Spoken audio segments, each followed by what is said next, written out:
Welcome to the Pastured Pig Podcast, where we share the successes and challenges of raising pigs on pasture. We talk to producers all over the country, from small homesteads to large commercial pasture operations. Whether you're new to pastured pigs or have been raising hogs for decades, we hope you hear new ideas and new perspectives on pasturing hogs. Here's your host, Troy McClung. Well, hello, everybody. Welcome back to another episode of the Pastured Pig Podcast. Excited to be back doing this. I know we missed a week. Had some things going on, and I'll actually talk about that here in a second. But trying something a little different as we're still tweaking the video format of this. So bear with me. We'll see how audio and video works utilizing this camera setup versus our onboard setup. So you guys can obviously, if you're watching the video on YouTube, you can comment below and let me know. So again, if you're new to this podcast format, this is like a 132nd episode, but it's really only our third episode that we're doing with a video format. So we're still working out the kinks in that. If you're a Patreon supporter, you can access the audio version and the video version, depending on the tier level you are, without any of the front bumpers, out of any of this, what's going on right now, me discussing what's going on with the podcast and, you know, the sponsors and the Patreon supporters and all that type of stuff. So if you're that type of person who wants to cut to the chase, get right into the interview, then just a simple Patreon support at the $10 level a month will get you access to the audio version. So appreciate everybody doing that. So along those lines, I do want to give a shout out to our board tier sponsors. Appreciate those that have stayed in there and stuck with it. We've had one drop off, but we just want to thank John and Mark and Davis and Tina and Chuck and Fritz and Noah and Rob. Really appreciate you guys kind of being the backbone of the podcast and supporting that. So I really appreciate that. And of course the other sponsors, the $10 sponsors and the $5 sponsors, that goes a long way as well.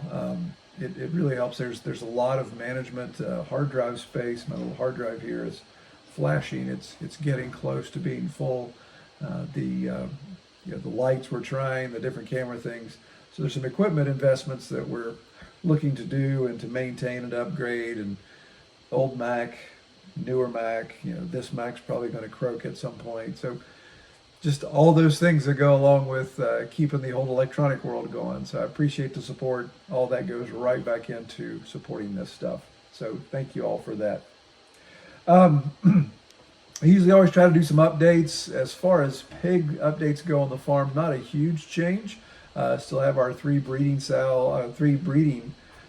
pigs, our boar and our two sows, which their date with freezer camp is coming up soon. I haven't said it yet simply because I'm looking into a new processor. There's a processor that's about an hour and a half away, still in West Virginia, USDA, hearing good things about it.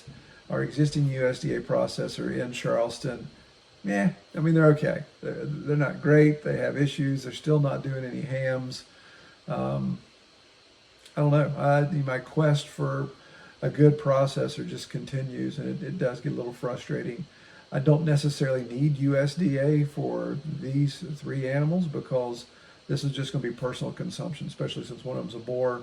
I'm pretty confident there's no boar taint there, but I don't want to take that chance, and I just want to stock our freezers with grind and some bacon. So we'll probably just, if we had a custom option, I would go that direction as well. I'm just not comfortable. Haven't found any good custom processors that can do the post-production of the pork I want. I really want, with all this grind, I really want to have some variety of sausage, Italian sausage, links and patties and chorizo. I'd like to explore a lot of those options because we're going to have a ton of grind out of 3 full-size pigs. So that's that.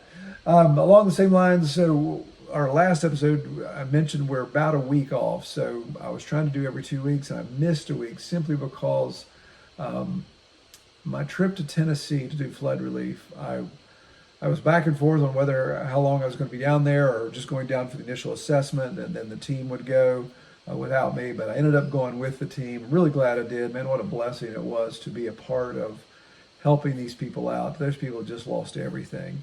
and we were down there doing some pretty heavy duty tree work, getting dangerous trees out of people's situations, trees that were actually laying on top of dwellings still. So we're getting that taken care of. Had a good team, good safe team. Our point man on the team, David, young fella, who is an arborist, has a lot of experience in that area and has all the right equipment, which goes a long way. The equipment means a lot. So I really appreciate that. And that was just a really good experience. It was a good opportunity there to try to be a blessing and of course get blessed in return, because those people, my goodness, they need it. They need all the help they can get down there.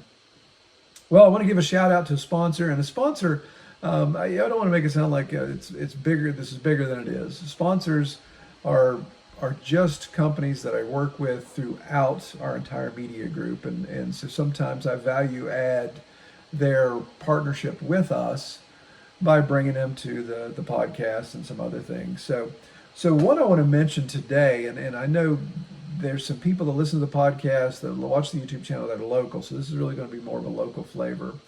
But there is a feed store in Charleston, which is close to where we are, and that feed store's been around forever, been around since I was a kid. It's called Green's Feed and Seed. Well, in the last 3-4 years, it's come under new ownership. And man, they have hit the ground running on what they're offering. So now instead of me driving an hour and a half away to get bulk feed, I can go right into town, which I'm there once a week anyway for my client work, and zip over there. I can pick up. They're now stocking pig feed, chicken feed, all the different layer crumbles, the stuff I need for broilers. And they're getting that. That's a local grind. They're getting it from their mill just further up into farm country up in Jackson County. So it's good local stuff, but then they also can still order any other thing, any of the non-GMO organic, the Columbine, all that type of stuff. So I've switched to that, and that's been a huge benefit, that I don't have to drive that distance anymore. They're providing good quality feed close by, and of course they have a variety of other things. In fact, they've got a tractor dealership, and they also are steel dealerships, so I can go in and get some chainsaw parts, go in and get some, they're a Coyote dealer, so I can get some tractor parts. So I like having all that under one roof. But many of you guys have asked where I get my feed, and I just want you to think about Green's Feed and Seed if you're in the greater Charleston, greater central West Virginia area. It's new ownership, a lot of good opportunities there. So we're actually going to do some additional business together. And in fact, you may see some new equipment on the property here, just some demo stuff we're going to try out if you watch the YouTube channel. So curious to see how that goes, and excited to work with them on some new stuff. Well, let's get into the details of our interview today. Today we are going to Moose River Farm in New Hampshire, and I got to sit down and talk with Brian Jenckes for a while, and really like what he's got going on there. 10 acres. And you just wonder, how much can you do on 10 acres? Well, Brian's doing a lot with that 10 acres. And we talk about how he's expanding, how he's growing, he's exceeding the capabilities of that 10 acres, but he is doing quite a bit on that 10. So in that discussion, getting into some of the details of the challenges and the benefits of leasing land, because he's just getting into leasing some additional land around him. And so we get into some of those details of how to leverage maybe some of the benefits you're bringing to this land that's maybe been lying fallow and starting to grow up, versus the challenges of, okay, if I do all this infrastructure improvement and they cancel the lease and then they're ready to get out, do I just lose everything? So we get into that in a little bit of detail as well. So without any further ado, I think that's all I have here on my notes. You guys are probably wondering why I keep looking off to one side. I want to make sure I keep everything organized. But without further ado, let's get into the discussion with Brian, and then we'll catch you guys on the tail end. Well, everybody, welcome back to another episode of the Pastured Pig Podcast. I'm your host, Troy. Today we're going up to New Hampshire, and we are visiting Moose River Farm and the proprietor of that farm, Brian Jenckes. Welcome, Brian. Thank you for having me. All right. So Brian and I were talking before we started recording. He's in southern New Hampshire, beautiful part of the country. And just a really neat area. I was been blessed to be up there a couple times, but last year I was up there sniffing around the Manchester area. So are you a New Hampshire native, or is that a transplant for you? No, I've born and raised in New Hampshire my whole life. I actually grew up near Lake Winnipesaukee, for anyone that knows the state, kind of more northern there for where we are now. And then met my wife, and she was over in Auburn, so that's where we decided to settle. Oh, yeah, you don't have a strong northern accent though. No, no, not at all. Interesting. Oh, good. Yeah. All right. So tell me a little bit about Moose River Farm. Give me that 40,000 foot elevation view of it, and then we'll drill down into some details. Sure. So we're a polyculture farm. We have some small herd of dairy cows. We have a small herd of beef cows. Obviously, we have quite a few pigs. We have anywhere between 75 to 100 at any given time. Right now, I think we have right around 60 or so, kind of lower numbers going into the winter. But we're 10 acres, so small property. We rotationally graze pretty aggressively. Our beef cows and dairy cows are moving to another property just down the road to lease, so that'll help alleviate some of the space issue, which is nice. But if you just do your typical small kind of inclusive farm, with the meat birds and pork and beef and dairy. Yeah. No, it sounds like a great setup, and it sounds like you got a lot going on 10 acres.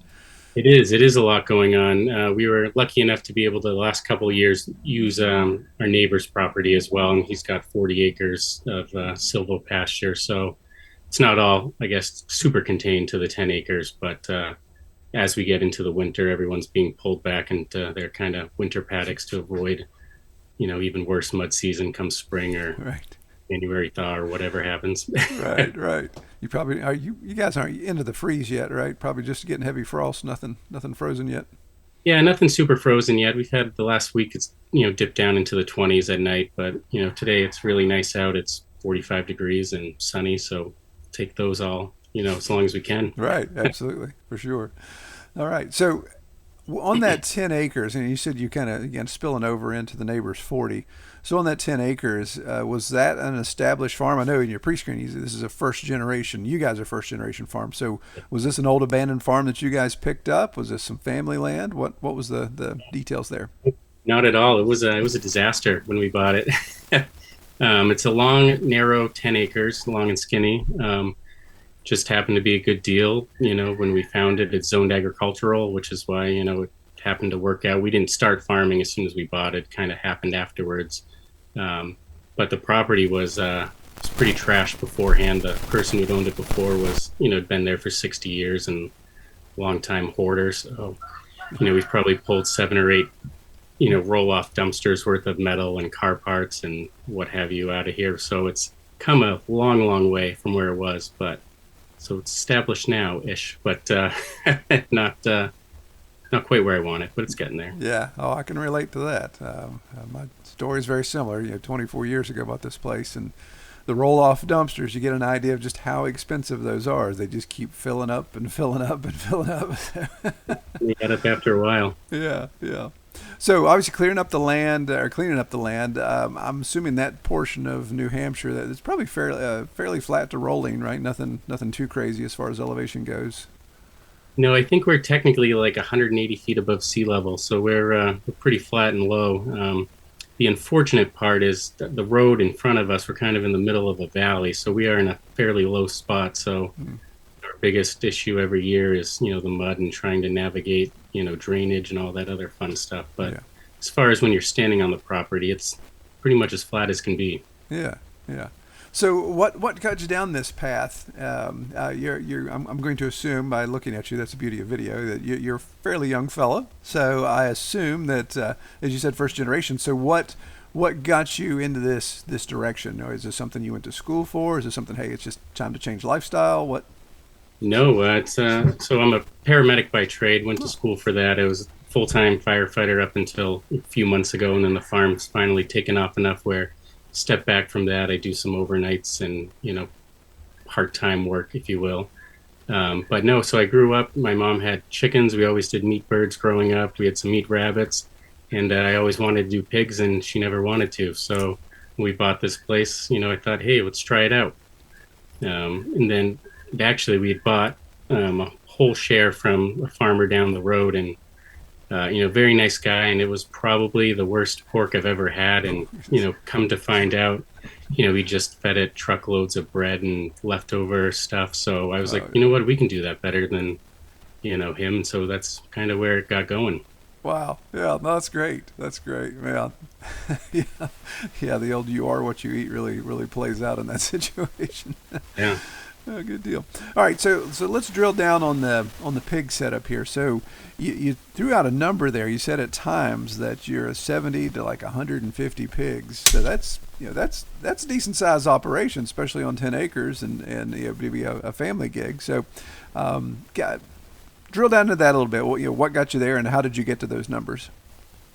Excuse me. So before COVID, we were buying feeders, from a farm up northern New Hampshire, and with the COVID pricing and whatnot, I'm sure like everyone's experienced, we just either couldn't find feeders, or they were upwards of $300 a piglet, and certainly not enough money left over when you're paying that to grow them all out.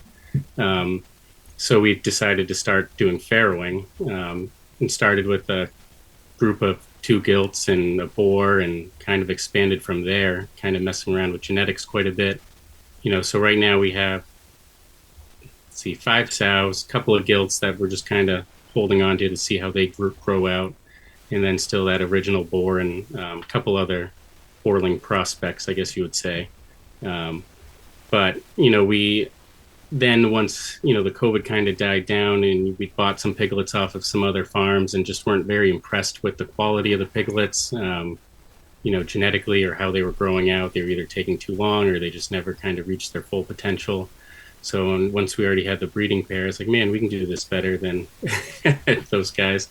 So just kind of got down the rabbit hole of breeding and trying to improve, our stock and our grow outs, and trying to build a nice customer base for quality piglets. So when we get over 100 pigs, it's a lot of piglets, and springtimes are big rush to kind of offload and sell some piglets. So we do breed pretty heavy for then, and then left over with a dozen or so that we'll grow out for our customers and farmers markets and whatnot. Yeah. Okay. So it sounds like the lion's share you guys are breeding to sell off as feeders. You're not necessarily finishing 100 plus pigs a year, and that's no. Yeah. I think this year we're on track to finish, I think 35 or 40. Okay. Yeah.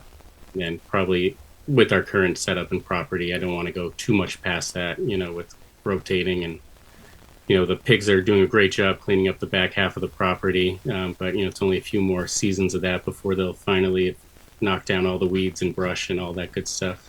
Yeah. So let's talk about breeds specifically, because I know you kind of have multiple tracks going on there with the breeds that you're utilizing. Is that correct? Oh yeah, we have a lot going on. Too much. So we had initially started with a group of Berkshire, Duroc, and Hampshire crosses, and we called some of those bred for some specific genetics. Our boar is more of a Tamworth. So I like the longer pig with, the end result that he's producing. The Hampshires, I thought they were great. They were just very slow growing for us. Took a little too long. So currently our core group is a Berkshire Duroc Tamworth cross. We did purchase a couple of Herefords a year and a half or so ago to kind of mix in with that. We do have a boar that's growing up. 2 of the boars that we're looking at breeding, we're just seeing which one develops kind of better and whatnot. But so we have a small little batch of Herefords. I like how the piglets grow out. They grow out super fast, and little bulldogs. And then we do also have a herd of Coonies. That was more just, I guess, by kind of trying them out. I guess my wife is a big fan of the Coonies, and their meat is actually very great. So we've had no problem moving them along. Pretty much just selling and breeding registered stock from those guys. The ones that don't meet the standards that we want for them, we'll grow out. But that's kind of a smaller section of the pigs, I guess. Yeah, but you had said in the pre-screening that you guys you have the largest registered herd of Coonies in the region. Yeah, so we have 6 sows, down to 6 now. We had a couple more that we ended up sending to freezer camp just because of their mothering traits, and then we have a handful of boars as well. So we do. No one else around us has nearly as much, whether that's good or bad. We haven't quite figured it out yet, but we're certainly still moving them, and they're doing great work here, and very friendly pigs, so it does work out well. Yeah, yeah. I mean, when you get into those, some of the lard pigs and the smaller frame pigs, there's people get, my goodness, they have all these opinions on things, and you can never do anything with those, or you can really enjoy them. All those all these different types of opinions when it comes to that. But it sounds like you guys have had good success with growing out the coonies, or at least breeding them and having that market to sell, because there is definitely a market for that. The small scale homesteader, the small farmer, they like those pigs because, like you said, the temperament easier on the ground, and especially if you got small kids around that you want to have active and involved in that, then a little less apprehension to let a kid in the pasture with a cooney than a full size pig. So. Oh, absolutely, yeah, and they are pretty great. I mean, when we move them paddock to paddock, they just fall right along. There's no need to set up corrals, or if we're moving from the front half to the back half, I'm not stressing about them taking off, or they just follow you around and do whatever you want. Yeah. So they're pretty great in that aspect. And we actually got into them just before COVID, and really before I think the cooney fad started. There was just one small farm that was kind of going out of business, in our area, and so we bought a bunch of her breeding stock, and I was like, these things look cool, they look neat, and have tapped into the small homesteader market for them really well. Yeah, very good. So how did you with the amount of feeders that you're selling, how do you get your customer base? So are you marketing word of mouth? Is there a specific source? Is somebody coming and buying bulk from you? How do you manage that right now? So a combination of both. In the beginning, when we had our first 2 litters, and they each did really well, and there were 22 pigs on the ground. I was like, man, I don't know what we're going to do with these. A couple of years ago, and so we ended up just Facebook Marketplace. We've been pretty successful with the local state Facebook farm page, moving products for many of our parts of our farm. But and then since then, we've just built up a really nice returning customer base. I know there's X amount of people who are going to buy 2 to 5 every single year. We have a couple of customers that buy anywhere from 12 to 20 every single year. So those ones are really great to move a lot at a quick, pace, I guess. Yeah. And then just advertising, I would say. Yeah, good deal. So, so the amount that you finish. So let's talk about the finish operation then. So the pigs that you do grow out, the coonies, and then of course your crosses, and maybe even now the Herefords. What's your market there? Are you doing direct cuts to customers? Are you doing wholesale? Are you doing farmers markets? So a little bit of both. As far as direct sales, we have a bunch of people come to the farm to buy now that we've gotten our name out there, and word of mouth is building. This year we really hit the farmers market pretty hard. We did 3 of them throughout the summer, just to try to build brand recognition and farm name, and create more returning customers. So probably half of those pigs went to that, and then the other half just wholes and halves. We did kind of experiment with some quarter shares this year, which actually went fairly well. Definitely more of a headache on our end, trying to get everything all divided up. But, it did end up having a little bit of a market for that as well. Yeah. Is New Hampshire, is that state inspected, or is it either USDA or custom? You don't have a... It's USDA or custom exempt, okay. Unfortunately. Yeah. So I assume you're taking all that to USDA, so then you can parse it out that way. Yep. So for our wholes and halves, we have actually a mobile guy that comes who's pretty phenomenal, and he does, I would say, a better job than the USDA as far as packaging, and obviously very respectful of the animals, and way less stress on me and the pigs. So I do enjoy that a lot. The USDA, we found a really nice one about an hour and 10 minutes north of us, so we make the trip up there. We do have one that's 15 or 20 minutes from us that we don't use, but. So depending on where the pigs are going, if they're going to, farmers market or wholes and halves, we kind of make that decision based on that. Yeah. Oh yeah. And that's great. That's great to have those options where you can choose. And then it makes sense, like you say, to kind of divide and conquer, to say, I don't need everything USDA, so I don't have to jump through all those hoops. So the ones that can go to custom, or like you said, be done through the mobile processor, makes a whole lot of sense. Saves you time and money and gives you a little more freedom in some of those areas. Crazy amount of savings money-wise as well, and just the headache of loading pigs, as I'm sure you know. But yeah. Oh yeah, that's the beauty. I'd love to have an on-farm processor option around here. That would be ideal. Goodness. All right, so let's talk a little bit about the utilization of your 10 acres. And as you said, you're kind of spilling over into this 40. But what's your infrastructure set up for pigs primarily? Rotation, obviously, New Hampshire winters aren't super mild. So what are you doing for sacrificial or winter paddocks type of thing? yeah, so I'm working on the sacrificial area, moving it because I was too close to the house last winter. But I've built some 4x6 shelters out of some rough cut lumber. They're essentially little sheds, but I have them on skids so I can kind of move and rotate them around. Just worked on building a couple of bigger 10x10 ones. I think I'm going to do some actual permanent, setup paddock for the winter for farrowing. That was part of our problem last year, not to go off, but it's just finding a nice dry place without mud for the moms to go to. All of them do super great. 90% of them farrow right out in the woods, and we have no problems. But trying to make it a little bit more controlled for the other couple that don't enjoy that as much, and then just ease for me and doing chores in the middle of the winter and running hoses. I don't want to run them 6 acres back anymore. Right. But so we have.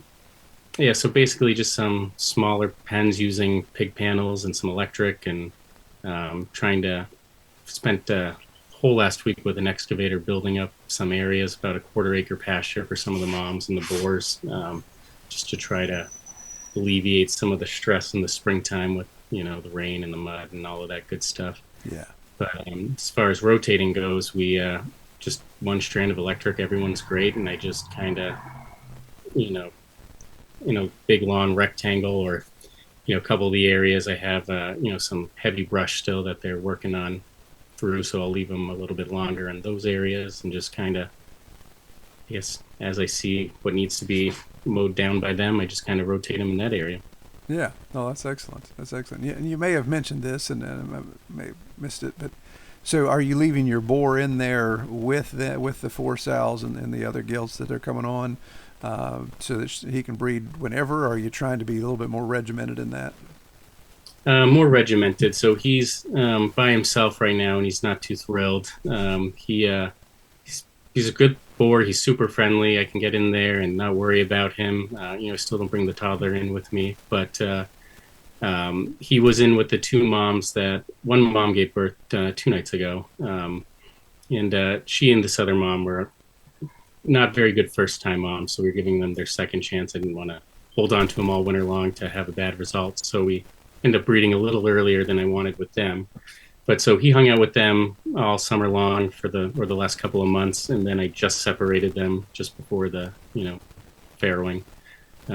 So he will go in with the other sows here probably in the next 2 or 3 weeks for some spring litters, and he'll just hang out with them basically right up into farrowing. So yeah, that's great. Trying to get on a schedule of we only do 2 litters per year per sow. I don't need to stress them out too much. Give them a little bit more time to recover, obviously. But so we're trying to do spring and mid-fall is what I want to get on track with. We've been adding so many different genetics and pigs in and out that the last couple of years was kind of a random farrowing throughout. But it would be nicer to have it on a schedule for sure. Yeah.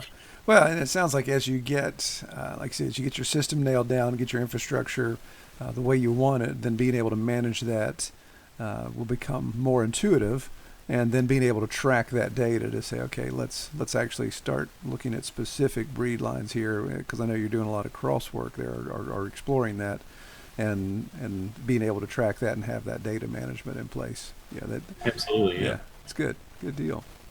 Yeah, the boar is great as far as being friendly, and then of course I'm moving everything around to get to this new winter paddock. And last night I went out to feed the animals, and the boar was 2 pens over with all the sows, and he's never jumped a fence. He's always fence to fence, or even just a single strand wire. So might have to tweak it a little bit now, but it's coming along. Yeah, yeah, oh yeah, yeah. That's the good thing about a boar. It keeps you honest because he seems to know where the fence is down or low or high or off or whatever. So yeah. Oh yeah, he just walks around and touches every corner of the fence at least 2 or 3 times a day just to make sure it's still on. So, like, geez. Good deal.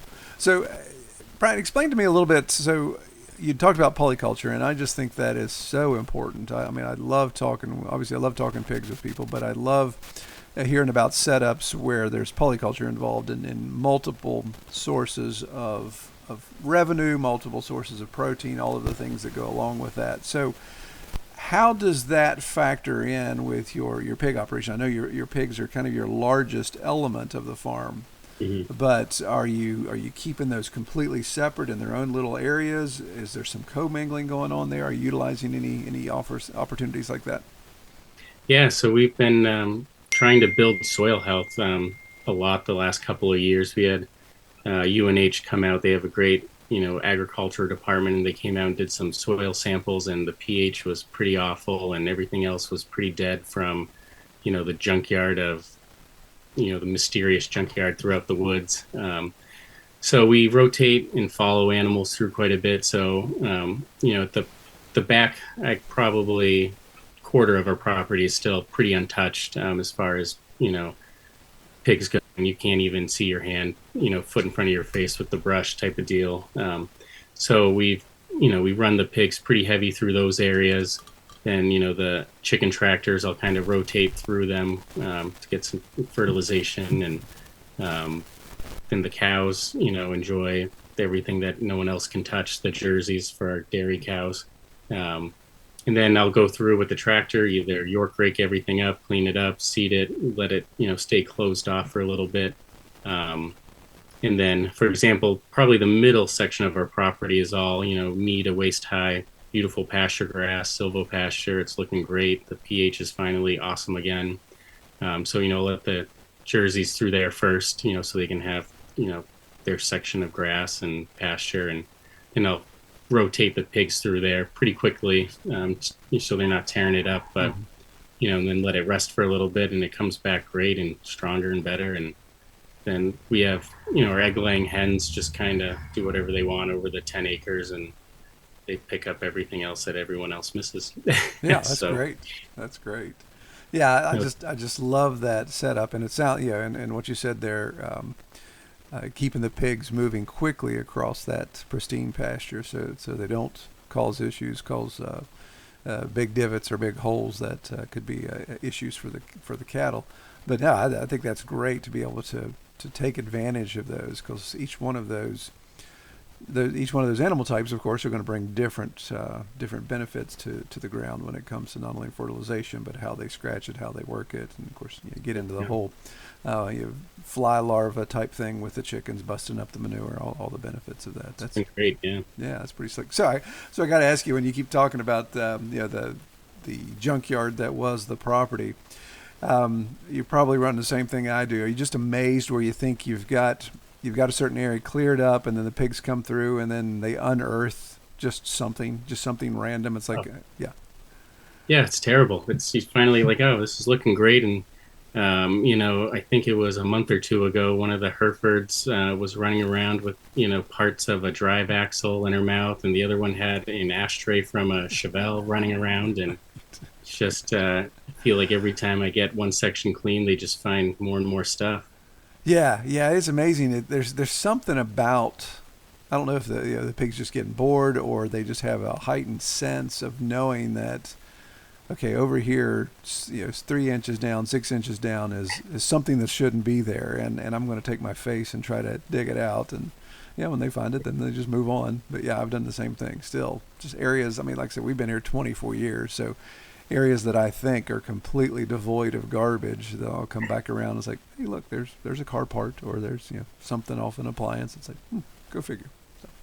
Yeah, we found a 6-foot hole full of glass bottles at the beginning of the summer, and they kept picking up little bottles, so I'd dig down and pull a couple, and I finally took the tractor in there and just a whole truckload full of glass. Yeah, I gotta say, I finally, there's some places that we have 100 acres, so there's some places that are a little less accessible. So I've had those on the to-do list to get cleaned up, and just here in the last year or so, taking a lot of scrap metal in for recycling. I was like, okay, I know I've got a couple big chest freezers that the previous owners kind of chucked over the hill here.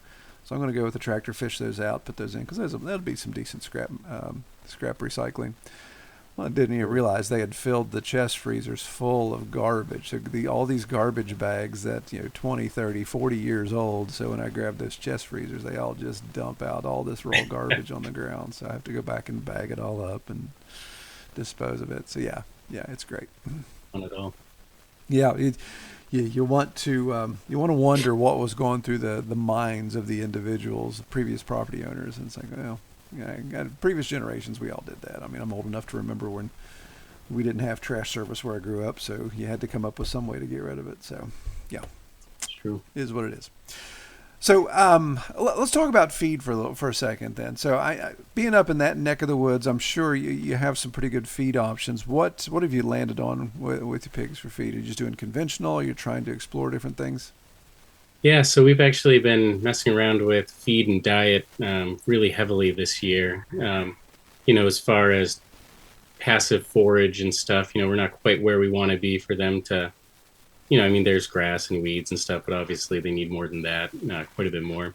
So we've always done a conventional feed from our local feed mill.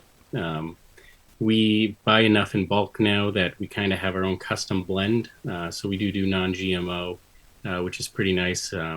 Still obviously fairly expensive, but we've hooked up with a brewery that has a lot of non-GMO or organic brewer's grain. I know it's a lot of pros and cons and hot topic issues on that. So we've,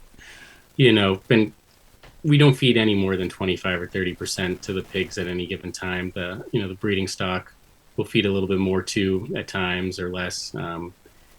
So just kind of trying to find a good medium and a good balance of still getting weight on, still keeping high quality, but also trying to save a little bit of money. As I'm sure the tons of feed, it certainly add up pretty quick. So yeah, very much so. Yeah. We're finally coming down in price, per the ton weight. During the COVID, I was like, man, I don't know what we're doing with pigs anymore. When the totes were, $700 or $800 for a ton, and now they're finally back down to almost where they were. So it's definitely makes it a lot easier to free feed them, if we do that or not. Yeah, now you got me thinking. I got to do the math here real quick. So let's see how quickly I can get my. So you said you're about $700 to $800 a ton at peak back COVID. 2.5 years ago it was, I think. Yeah. So that is. Yeah, that's 40 cents a pound. Goodness. That's steep. Yeah. That's real steep. No, that's good. We certainly held off on expanding, a lot more when prices were at that. Mm-hmm. Pre-COVID, we were getting them for $220 a ton, which was great. I mean, I'm sure we'll never see that again, but, we're back down into the 4 range, which is manageable at least. So. Yeah. That's why I think you're definitely right. Even down here with conventional, I used to be able to get conventional feed for about 11 cents a pound, and now we're hovering about 16.5 cents post-COVID. But yeah, it's interesting. And of course, non-GMO organic, man, it just keeps running things up higher and higher. So you just got to find that balance, and of course see what the market will bear, and of course what your customers want. If your customers have a high demand for that, then you got to embrace that. Yeah, and we've had, we don't. The whole organic, argument and stuff. We haven't had a whole lot of people, be upset that we're not doing organic. We do non-GMO. We don't feed them any junk. They get, we have a vegetable farm down the road that gives us tons of organic scraps and leftovers. So, it does work out fairly well. And we explain that, our feed is very good. It's clean. It's, so we are getting, decent pricing for it for what we're paying for grain. So I'm not going to complain too much about that. But yeah. So you had said something in your pre-screening, Brian, and this is kind of the next leg of the question. There is kind of the future plans. So in the next 5 years, where do you see, or where would you like to see Moose River Farm? I know additional land search was something you had said in your pre-screening. So tell me a little bit about that. What you guys are thinking. Yeah, so I mean, I would love to be just full-time farming anytime now, but in the next year to 2 years is certainly the goal. We've just set up a lease with a family down the road that's got a 40-acre farm. They ran a couple of cattle and sheep for, it hasn't been touched in a decade or so. So there's still some work to be done over there, but the beef cows are over there, the dry cows are over there. So it's helped free up some space for us. So that'll be an ongoing lease as long as we want it, essentially. But our long-term goal is to buy a nice big property and hopefully be able to expand and do a lot more with that.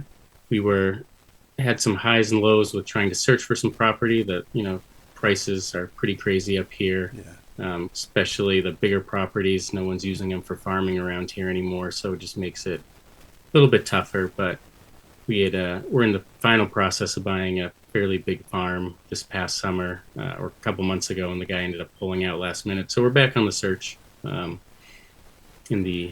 trying to stay basically an hour of where we are just because of our current customer base and the legwork we've already done. And the pork, I don't think is as tough to find some new customer base, or people are willing to drive an hour for a whole or half share. But our milk herd share is kind of the deciding factor, I guess. People aren't going to drive an hour for a gallon of milk a week, or so trying to find that good balance, but also find property. Yeah, for sure. If you don't mind, I'd like to just and go as far into this as you want, but just more and more people that I talk to in the podcast and then in other circles, you're running into the same thing. Hey, we want to buy bigger land, or we want to finally get our own farm land, but everything's so cost prohibitive right now. So looking at leasing options, and people kind of freak out sometimes about, well, wait a minute, if I'm leasing this and I do all this improvement, I'm improving somebody else's land, and at the end when they tell me to, the lease is done or they're ready for me to move on, then they're able to basically have all my improvements. So how are you managing that with that 40 acres? Is that something that's really a long-term lease? Are there restrictions or prohibitions on what you're able to do as far as infrastructure? Or are you keeping everything mobile just for that fact? A lot of stress is how I'm managing because of those same exact points. It's got a beautiful barn. It's a 40 by 60. It's got, set up for horses at the moment, but I'm allowed to kind of change out. He's got one half of the barn that, he's going to keep all his stuff in. Excuse me. And the rest is, up for us to use. And it's got a sacrificial pasture for cows for the winter time. But as far as the rest, probably try to do as much mobile as possible. He's going to be okay with pigs in the springtime, so we'll probably be able to ramp up a little bit pig-wise, move all of our piglets over there to give some of our area a break. And his property is just so overgrown from the past decade that half the pastures are, short of just brush hogging and starting fresh. So we'll run a bunch of pigs through there. But, my wife and I have certainly had lots of talks about how much do we want to put into this. We do know the family from some of their friends, which is nice. So they're not going anywhere anytime soon. They have no intentions on farming, but they want to keep it as a farm. They're elderly, but it's in a trust with some of their children and whatnot. So hopefully that stress of being removed will, be not there and, continue it as long as we need it. Yeah. But, yeah. So, and again, I don't want you to get into specific numbers because I don't think we need to be posting that type of stuff. But I'd be curious. So, in talking with that family that owns the farm and recognizing, I'm sure they recognize obviously the pasture's overgrown, the pasture needs work, and then you have more of a natural way to clean those pastures up with the pigs. Does that come into play, or just the various state of the land, does that come into play when you present, or maybe they counter-offered your lease payments or your lease fees? So they didn't want pigs there whatsoever, because he grew up in a time where, his neighbors had, confinement pigs, and he just has that image of, what pig is, or what, pig setup can be. So he came on down to our house. It's only, 10 minutes away or so. And I was like, this is, of course, right outside my front door and front yard. Looks like the moon just because I have a small batch rototilling for the next month or so. Right. before I can clear all that up. But I was like, let's go out back, look at, what it was, what it's become. And he's like, man, this doesn't even look like the same property out here. And I was like, yeah, so I mean, that's what pigs can do for your property if you move them enough. So he's on board with that, starting some smaller numbers, ease into it. So it was a little bit of convincing and showing and photos and, explain that, we don't use chemicals, we don't use anything bad for the environment. And that's, kind of what we'd like to continue over there. So I think I'm getting him slowly on board more. The children that are, in charge of the trust are like, yeah, bring whatever you want over, do whatever, we can't keep up with it. And there's nothing going on here at the moment. So yeah. I would think anybody that's done any type of land deals or at least land management recognizes that if we can keep this land clear and it doesn't go back to forest or to brush or grubs or anything like that, and we can keep it clear and we don't have to put the inputs into it, and oh, by the way, we can make a little money leasing it to somebody who's going to do that, then yeah, I think that's the no-brainer. And I love what you're bringing together there to say, you've got a problem, we've got a solution. So because of the solution, maybe the cost to lease would be reduced because we're actually going to improve your land in this process. So it's, it's a situation where you just sit down and have that discussion, say it's a win-win for us. We just need to make sure we land on where it's affordable for you as the farmer to be able to tie up resources on land like that. Yeah, and it certainly hasn't been an overnight thing. I mean, we've been talking to this family since I want to say the end of June, and now we're finally just getting going on it. So it's, been a lot of back and forth, and, they've never done anything like that as well. And we've never done any leasing, and, met with a bunch of people locally throughout this year that were like, nah, we don't want to, after talking for a while, decided not to. So trying to, I guess, be careful, but also, show them all the benefits and, positives that, can bring it to their property as well. Yeah. If you don't mind me asking, how did you guys come to a term? So how long does that lease last? And are there any extension or rider opportunities there? So it's a yearly lease. We had started leasing another property last year, moved a bunch of cows over, dumped a ton of money into some infrastructure because their 200-year-old bank barn was under construction. So we put up some shelters way down below for the cows. And before we even got the first cow over there, they pulled back on the contract or the deal. Wow. Long story short, with some other issues going on there. So I've been very hesitant to, have anything open or gray area. So our contract, I just wanted them, 90 days heads up notice to move animals. So I'm not stuck trying to find homes for a bunch of animals mid-season or, mid-grow out or whatnot.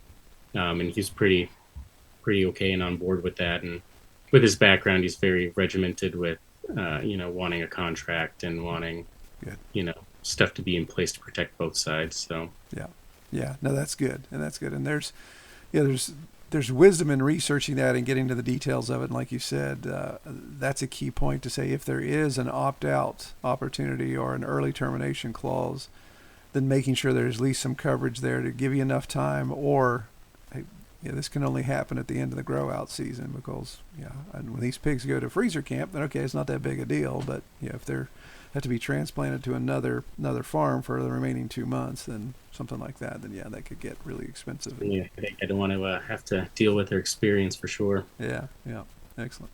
Well, so Brian, what else? So in the next 5 years, so obviously a little more land, a little expansion there, hopefully something to call your own. Do you see the farm growing in any other ways that you'd like to explore? We'd like to focus on just growing the current avenues, more that we have, as far as the dairy. I'd like to add a few more dairy cows. Our beef production I'd love to see go up, and just kind of like to hone in on a lot of the genetics, see how the Herefords do for us, see how some of these other moms do.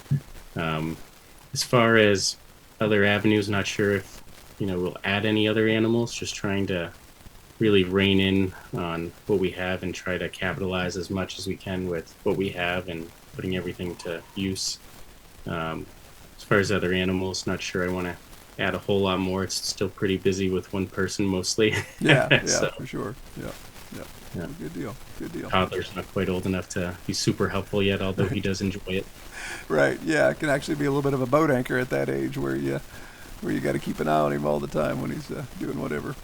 I mean, he loves to help feed every morning and night, but certainly I'll try to get the morning feedings done before he's even up, so it's at least move through it a little bit quicker, because he likes to take the little handfuls and give each pig individually, but it is enjoyable. But Right. Yeah.